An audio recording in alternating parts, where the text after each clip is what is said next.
Welcome back to Automation Days Asia 2024.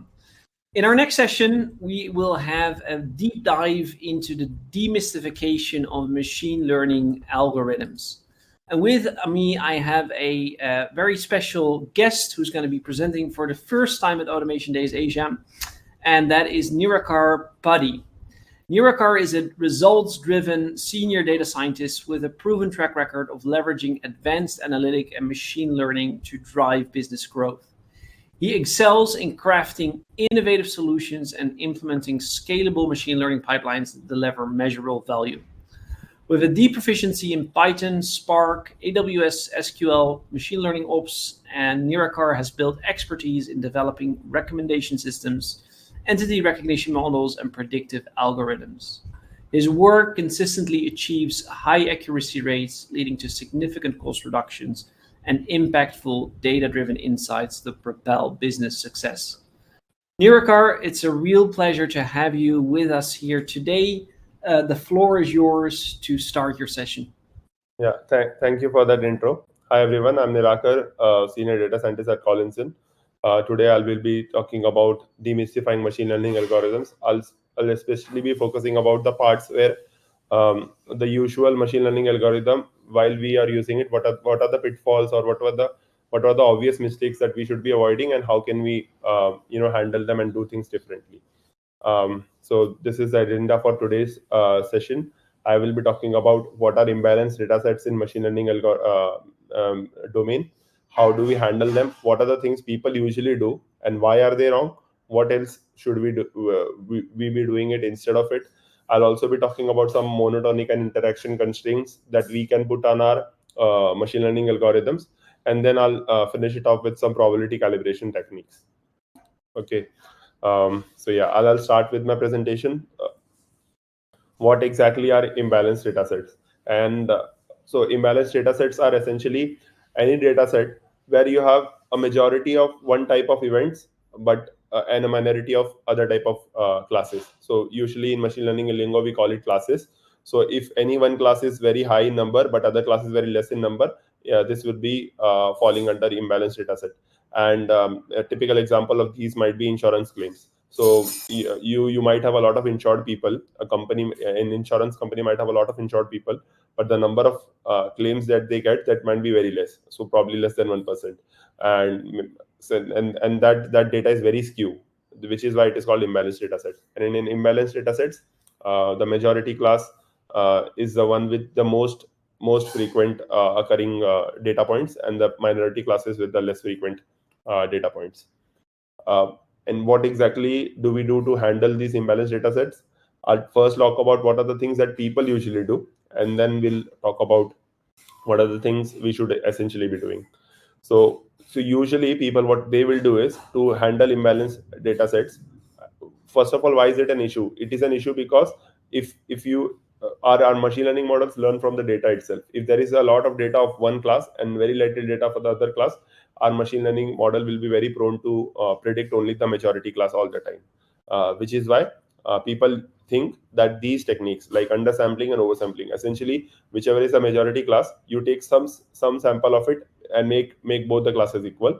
Or in other case, in the minority class, in this case the dataset size is reducing, but in the other case you take minority class and then you upsample in the sense that you create more copies of the minority class.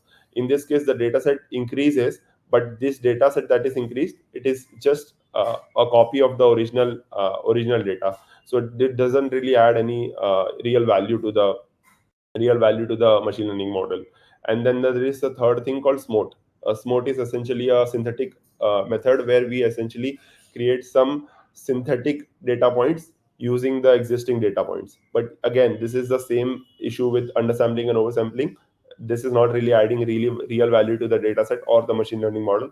It is just creating fake copies of the data points. So people do these things a lot in today's world, but essentially these things are not at all useful. A lot of literature and research papers have been published that totally discredit all these methodologies. So what essentially should we be doing? We essentially should be doing a variety of different things. There's a lot of options based on the urgency, need for accuracy. and the resources, we can decide which one to use. So first thing that we should definitely be using is class weighting and sample weighting. This is the easiest thing you can do to handle any imbalance in your classification data sets.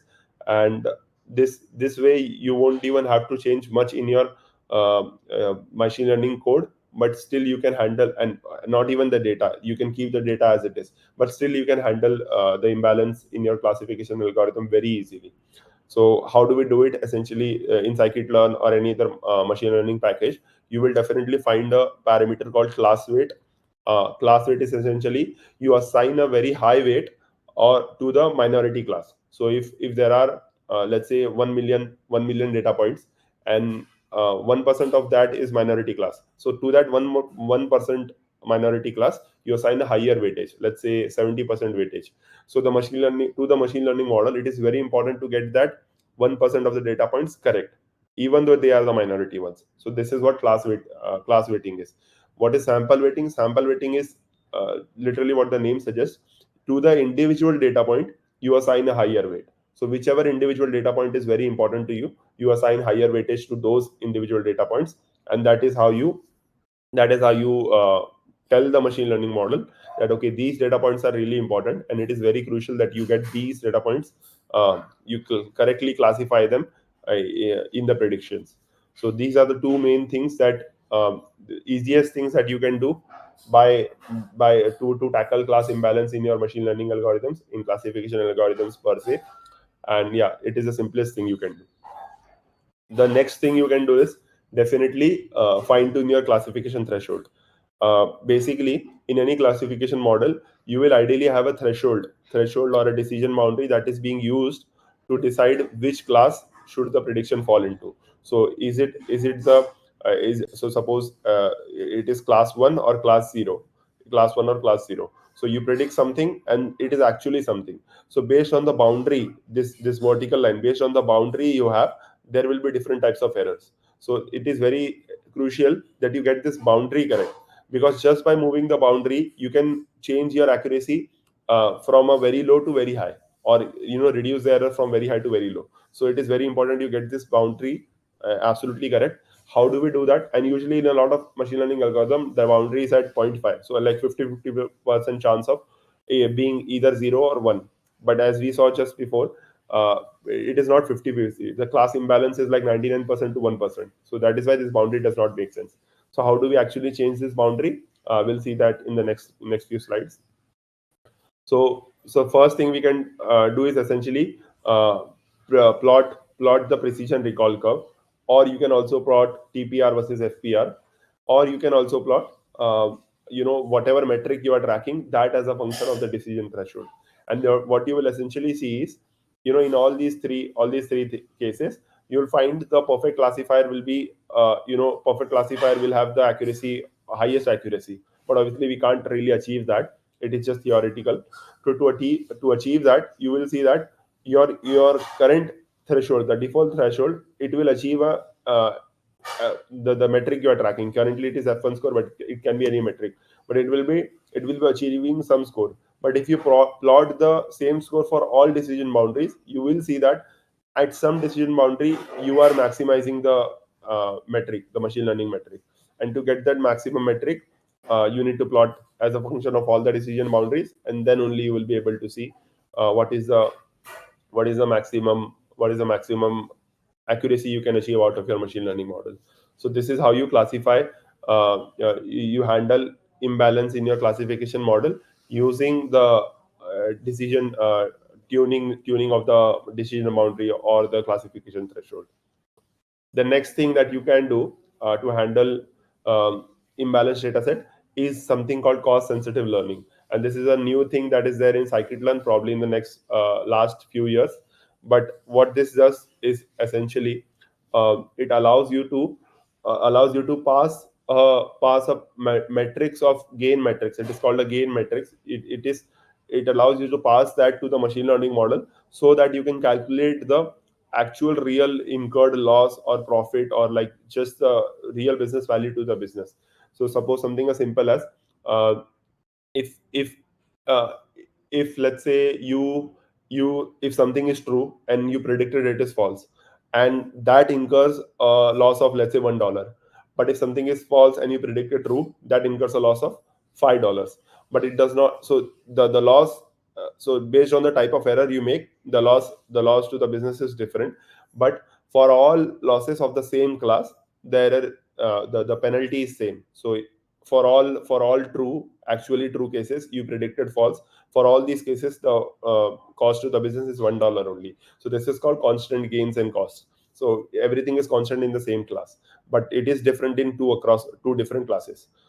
So this is one way you handle that. So essentially, instead of tracking the machine learning metric, you are tracking how much loss did you incur, how much loss did your machine learning incur by getting the predictions wrong. The second thing is, the loss or gains or cost that you calculate without constant rate. Essentially, this might be in an insurance business. uh, the loss that an insurance company incurs, it is very dependent on the claim of the amount of the claim. So if it is a $1 million amount, and if it was true and you predicted false, then the lawsuit also will be that much severe. And similarly, if it was false and you predicted true, the company loses out $1 million payout, where actually it was false. So in either cases, it is really important that you uh, get the classification correct. Plus, essentially, it is like about getting it is about really understanding what the business needs. Is it a constant gain or it is not a constant gain? And based on that, you define your business metric. Using this business metric, you track your machine learning model's performance, and that will help you get a very good performance out of the machine learning model. And this is done using the tuned threshold classifier CV in scikit-learn. And essentially, the way you tune this classifier is exactly same as the previous one. You plot these precision recall curve or RRC curve, or objective, the metric that you are tracking, the business metric that you are tracking, as a function of decision threshold. And in all three cases, you will essentially be seeing an inflection point where you achieve the maximum performance out of the machine learning model, and that is your threshold. What are So this is the conclusion of the how do usually people handle imbalance in classification models? How do we actually should be handling imbalance in classification models? And there are three ways to handle them, and they are cost sensitive learning, tuning a decision threshold, and obviously class weighting and sample weighting. So now next we'll be seeing some other techniques, some other things, such as uh, feature constraints that you can put in ensemble models. What are ensemble models? Essentially, they are your very fancy machine learning models, which works as a combination of multiple machine learning models behind the scenes. So if this is your random forest, the XGBoost, or light gradient boosting model, the cat boost. So essentially, an ensemble of machine learning models. So what are these constraints that I am talking about? Essentially, there can be multiple type of constraints that you want to put on your machine learning model. So one of them is monotonic constraints. So what this means is, sometimes, let's say you are building a loan pricing model.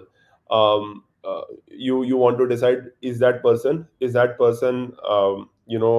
credit, is their credit good enough to allow the bank to give them a loan or not. And if in this case, a person's credit score, it is increasing. So suppose it is, so on the spectrum of credit scores, if a person's credit score increases from 800 to 1000, 800 to 1000, or like, let's say, 400 to 800. So then, as the credit score of the person increases from 400 to 800, so should their likelihood of getting the loan. But if this is not happening, if this thing is not explicitly put inside the machine learning model, then the machine learning model might give you garbage output, such as, suppose a person with a credit score of 600 is getting the loan, but a person with a credit score of 800 is not getting the loan, which is very weird if you think about it. So to comply the machine learning model with the existing world rules, or logical thinking, there we have such constraints. And if you see here, if the blue graph, if you have unconstrained boundaries, so the constraints also can be increasing or decreasing. So credit score, if it increases, it is good. But let's say the probability of default, if this is a if this is if this is the if this is your prediction, and let's say the bank balance you have, so the more bank balance you have, that is a good thing. So if it is decreases, then the probability of defaults also should increase. So it can be either increasing or decreasing. The constraint can be anything.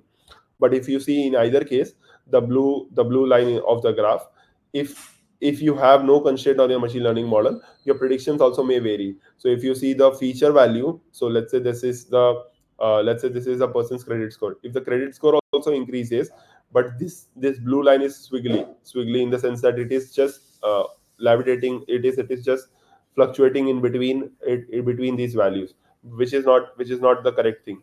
But if you see the orange lines, at sometimes they are constant, but at least they are non-decreasing.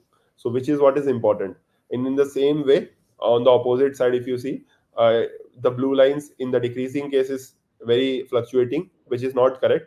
It should be either constant or decreasing, and the orange line does that. So after putting the constraint on the machine learning model, you get the orange line, the feature plot. And this is done using a partial dependency plot. And this is how you put monotonic constraint on your models.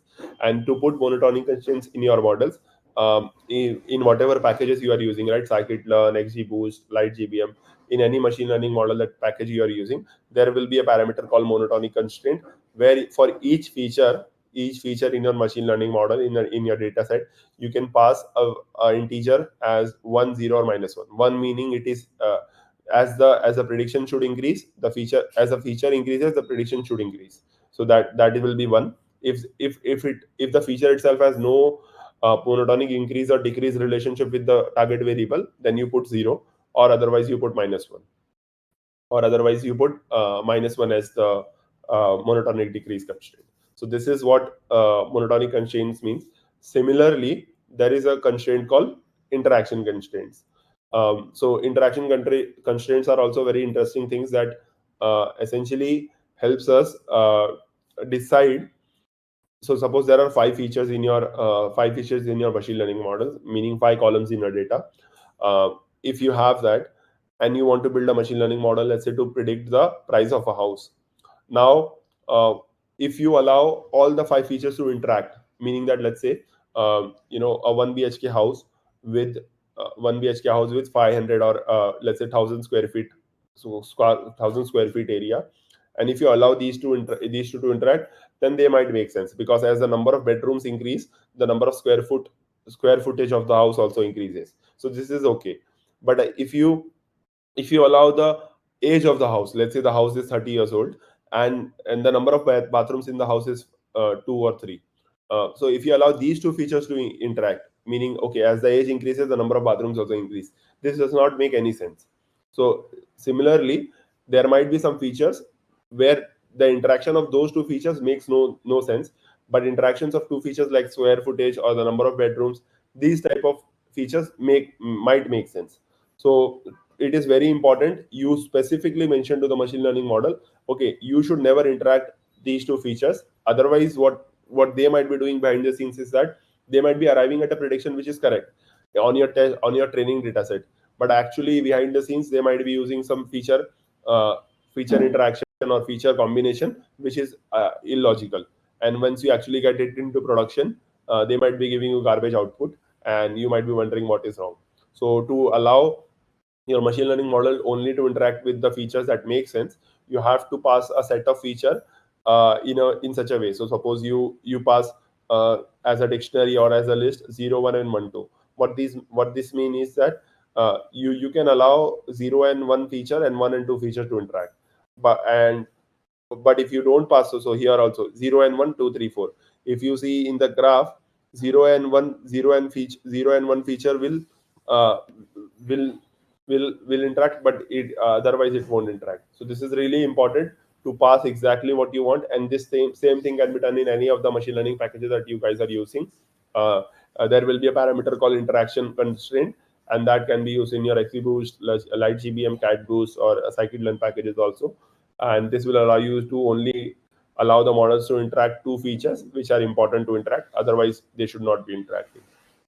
So yeah, these are the two feature constraints that is there in machine learning model, the monotonic constraints and interaction constraints. And really, it is really important when you are building a machine learning model to explicitly mention which constraints you want to put on the feature set, for so that the machine learning model should never do anything it is not intent, it should not be doing. Otherwise, if you don't mention explicitly, it might be doing something that you don't want it to do. Next, we'll be talking about probability calibration. What exactly is probability calibration, and why is it important, and what we should be doing to calibrate our classifier models. So, what is probability calibration? It essentially is, making sure your classifier models, they are doing what they say they are doing.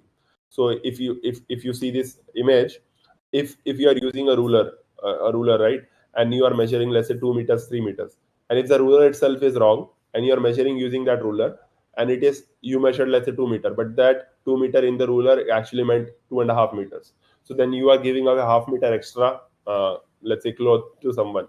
So which is what calibration means. Essentially means you should be, your whatever your model is saying, that is exactly what should be happening. It shouldn't be happening that your model is saying, let's say, there is a 70% chance of rain, but actually, if you see in the next 10 days, out of 10 days, 7 days should be raining. If it is only happening 3 days, then your model was very wrongly calibrated. So so probability calibration essentially is basically, you make sure that probability or the likelihood that the model is predicting, that is in line with the real world, and it is matching with the real world probabilities. And how do you do that? You check the probability, you plot the predicted probability against the real world probability or the objective probability. You sometimes you don't have this probability, but you can have. So let's say to match the real world probabilities. So something like that can be done. And why is probability calibration important? It is important because you can accurately estimate a lot of accurately estimate things, and based on those estimates, you can decide, how much, you can decide, how accurate your model is. And essentially, if it is like the example I gave, right, if it is a rain or like weather forecasting, if something is being predicted 70% of the time, it should actually be happening 70% of the time. And if it is not happening, then your model is not properly calibrated, and it is really important that your model is doing what it is saying it is doing. The next thing, so how exactly do we assess probability calibration? There are a few metrics, or loss functions that you should be looking at to decide which thing to use to assess your calibration. There is log loss, Brier score, and then there is reliability diagram. So log loss is essentially checking your difference between the predicted probability and the actual probability, and using this formula. And then Brier score is essentially taking a difference of the probability and the actual probability and squaring it up and summing, taking average of that. So using these two formulas, based on the use case, it is important to get the loss function correct, because if you see, the yellow line is the log loss, and the blue line is the Brier loss. So log loss is very sensitive, it has a very steep fall, but Brier loss is very constant, sort of, it does not have a very steep fall such as log loss. So it is really important to get uh, the loss function correct based on your use case. And then the third thing is reliability diagram. So you essentially have the same way what I just mentioned in the last slide. You have the predicted probabilities and the empirical or the actual probabilities. You plot them, and the diagonal line, the diagonal line that you have, the dotted diagonal line, that is the ideal thing. If your model is absolutely properly calibrated, the ideal line, the diagonal line is the one that you should be seeing. But if you see some data points below and above the horizontal bars, right? So here a red point is there below this blue horizontal vertical bar. But if you see this below this vertical bar, then that means your model is not properly calibrated. And if there are red points within those bars, so that means it is correct. So if you see, if within this bar the error is there, then that means that whatever was the error range that you gave, within that range only the predictions fell. But if it is not falling within that range, then your predictions are wrong, which is why you have to assess the calibration. And if your model is not calibrated, you should be calibrating it. And how do we calibrate? That is what we'll be talking in the next slide. So there are a few techniques that is there in probability calibration. The first thing is obviously a very simple, very straightforward, intuitive technique called Platt scaling. Essentially, what you do is, on the predicted probabilities and the true labels, you fit the logistic regression model, and using this logistic regression model, you calibrate your probability, the base classifier. And this thing, ideally, actually, it was built for SVM, support vector machines. It was not built for other machine learning models. So then later, isotonic regression came into picture. Essentially, a non-parametric regression model, which actually fits a piecewise constant and a non-decreasing function to the predicted probabilities and again the true labels. So you pass these two to the isotonic regression method, and then they can do better if you have enough data, right? If your data set is very big, then with enough data, uh, Platt scaling is not as good as isotonic regression. So isotonic regression will outperform Platt scaling if you have enough data, because Platt scaling was intended for SVM. So it is very important you get the method correct, whichever method you want to use. And yeah, like you see, right, based on the technique you choose, it is isotonic, sigmoid, or what is it. Based on that, you will see the diagonal line is the ideal one, and if it is deviating from the diagonal line, then your probability is not calibrated properly. So if you on the base one, if you put sigmoid or isotonic, then that is very close to one. But the base itself, the orange graph, it is very away from the diagonal line. So perfectly calibrated is close to diagonal. So anything that is close to diagonal, it is good calibrated model, and we should strive for a properly calibrated model. And okay, so there are some other techniques also for probability calibration that we can be doing, apart from Platt scaling and isotonic regression. So that is called beta regression, beta calibration. So essentially what you are doing is, instead of in Platt scaling there are two parameters. In logistic regression, there are two parameters. So instead of two parameters, you're using three parameter family of course to build the classifier model that takes the predicted probabilities and true labels and builds a classifier model. And it also includes the identity like y equal to x. So if the model is already calibrated, so it won't mess it up. And this is the formula for the beta distribution, or like beta calibration. And it is a higher advanced version of Platt scaling essentially. So it works for all machine learning models. And then there is a spline calib, which is essentially a spline function which is defined by a piecewise polynomials. Essentially, you fit a cubic smoothing spline instead of piecewise constant or sigmoid functions to the relationship between the predicted probabilities and the true labels. And using this, the how well it is fitting to the data, that is built using log loss, which is why it is a very good method. And so these two are advanced methods.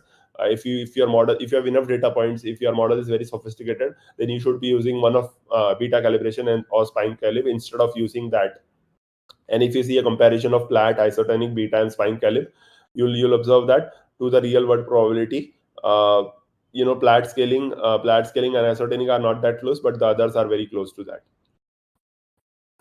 So this concludes the probability calibration techniques. What we will be covering next is the last segment of the session. Essentially, we'll be talking about conformal prediction, and this is a very big field in its own. I'll just be briefly touching about what is conformal prediction, because it is very related to the things that we have been talking about. And what exactly is conformal prediction? Essentially, in any of the machine learning model that you build, right, usually you have a point prediction. Essentially meaning that you are either predicting what is the house of the price. So you are saying, let's say $300,000. Whatever it is actual value, that is a different case, but you are giving a point, one singular value, which is why it is called a point prediction. Similarly, if you are predicting probability of rain, then you might be saying 70% chance of rain. So you have a point prediction. But in conformal prediction, instead of having a point prediction, you have a range of prediction. So it is called a prediction interval. So essentially what it means that, you are saying that whatever is the range given by your model, within that range, the probability, the true probability or the true value will lie. And which is why it is really important, because we might be wrong in our point prediction. So if you see the gray value, let's say is the real value, a predicted value, and around that predicted value you have a set, a range, and using that range you decide. So if the range is wide, then your accuracy is, or like the confidence of the prediction is less. But if the range is very small, then that means that your model is very confident, which is why it is giving a small range. And yeah, it is really important that you use conformal prediction methods to if need be, provide a range rather than just using a plus minus x percentage of the point prediction, because that is not the correct way to do it. So yeah, so essentially conformal prediction uses a machine learning framework that gives us a prediction interval, which gives us a mathematical guarantee regardless of the data distribution, data size, or the model, that okay, if you are saying 95% of the time something will happen, then it will happen 95% of the time, which is why it is really important to use conformal prediction in your machine learning algorithms. Then there are multiple types of conformal predictions, but one of the obvious ones that you will be talking about, and very straightforward, very intuitive ones, is Van-Ebers calibration. It essentially uses isotonic regression twice. So assuming the data point could belong either to P0 or P1. So essentially it could belong to either class, 0 or 1.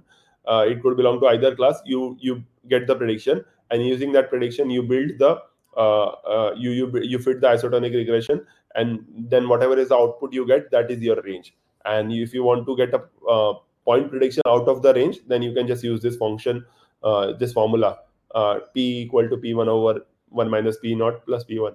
So that formula you can use to get a point prediction. But yeah, it is really important to have a range prediction, and then you can always achieve a point prediction. But if you have a range prediction, then your model gives a mathematical guarantee that okay, 95% of the time this will happen, and that 95 is a tunable parameter. You can have 99, 97, 90, 80, whatever is your requirement. Based on that, you can have that much percentage guarantee that okay, regardless of mathematical distribution, data size, or the model you are using, it will happen that much percentage of the time. So yeah, I think with that, I conclude this session. I will be happy if I'll be happy to answer if you guys have any questions, any doubts on any of the topics that we have discussed so far, or anything related to machine learning also.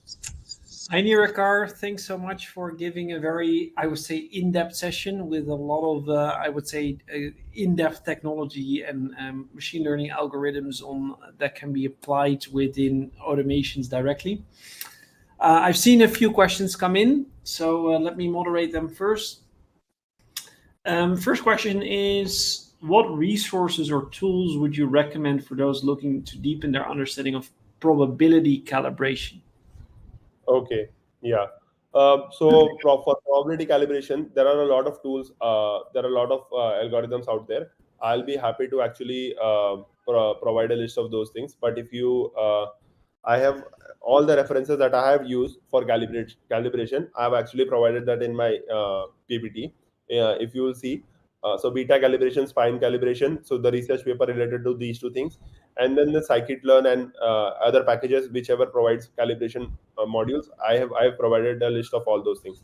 And additionally, there is a very good workshop by Numeristical, this company, and I have also provided a GitHub workshop link to that, so you guys can go through that. And if you guys don't understand any of those things, feel free to reach out to me on LinkedIn also, so I'll be happy to point or answer any questions that you have.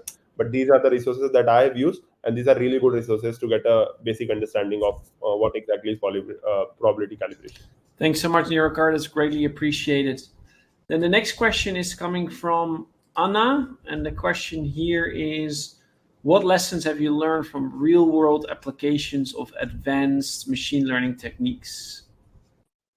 Okay, so real world applications of advanced machine learning algorithms. Okay, so I would say like, so there are obviously, based on the project that you are using, working on, or like the model you are building, there are different lessons to learn. But one like a few evergreen things that I have observed from my 5 years in working as a data scientist, essentially is, first, you should always look at the data. I mean, sometimes people are so so focused on the machine type of the model that they'll be using, that they forget to look at the data itself. So like in the case that I just presented, like class imbalance, if you don't look what is the imbalance, skewness or the imbalance in your data set, and you just start building the machine learning model, then you will keep wondering, okay, what is wrong with my machine learning model? Why am I not achieving the desired accuracy? If you look at the data first and get the insights out of it, okay, just by plotting the data, or like just by looking at the data sets, going through data sets one by one, just by thoroughly investigating the data set, you can get 90% of the insights out of it straight away without even using any machine learning algorithm. And our brain is powerful enough to spot patterns, so you just have to go through the data. So my most important learning so far has been throughout all the things, to focus on the data first and then decide what type of machine learning model to use. It should not be either way around. So if you know XYZ models or XYZ algorithms, you should not be taking that and applying it to every problem you come across. You should be looking at other way around. Yeah, absolutely. So maybe a final question from my side. What we've been seeing throughout the conference so far is that machine learning is converging with RPA and automated solutions. How do you see these? So in a few years' time, do you think we still speak around data science and automation, or do you think that these domains are going to be merged together? Yeah. So yeah, I definitely think actually already a lot of companies will be out there. They are using these data science workflows or machine learning algorithms to automate a lot of their decision making, because essentially, in my company only, and in all the companies that I've worked so far, I've worked for a lot of banks also, in something as simple as banking domains also. So they are automating a lot of things. So I assume that, and I think that this is going to be true in a few years down the line, 5 years or probably a decade down the line, that RPA and machine learning frameworks, they will be integrated, because something as very simple as so if not the whole thing will be taken over by data science workflows, at least some parts of it can be automated using machine learning algorithms, so that humans don't have to put so much effort to decide, okay, what to do. A machine learning algorithm, given enough data, quality data, and a solid machine learning algorithm, they can with high accuracy decide what to do next. And obviously there should always be a fact checker, essentially a overseer of the predictions, that they are going through it and seeing, okay, what exactly is the output, like, okay, does it make sense? So time to time there needs to be some monitoring. But apart from that, I think in a lot of industries it is already integrated, and I definitely oversee that in RP also. In going forward, it will be integrated even more than it is currently. Thank you so much, Nirakar, for sharing your words of wisdom. It's been a real pleasure to follow your session, and it really provided, I would say, a little bit more in-depth kind of experience. So thank you so much for sharing your time and your wisdom with us here today. It's been a real pleasure. Yeah, thank you so much for inviting me. Yeah, it was a true, very, very good experience connecting with industry leaders in automation. Thank you so much. Yeah, thank you. Then, for the rest of everyone who is listening, note that we're already getting towards the lunch hour, and that's when we will have a very interesting panel discussion coming up, which I'm going to be hosting exactly at 1 o'clock, so in slightly more than 20 minutes. And in this upcoming panel discussion, I will have a discussion with Ambarish Brandt, who is the head of professional services at Automation Anywhere, Himanshu Joshi, who's a solution architect at UiPath, as well as Rainier Malo-Coates, who's the president at CX Genies. So I think fair to say that we have some industry experts in the panel in the next hour. So strongly recommend everyone to join that session, where you will firsthand hear from some of the leading minds in industry. Thanks everyone for listening to this session, and I will see you back 20 minutes from now.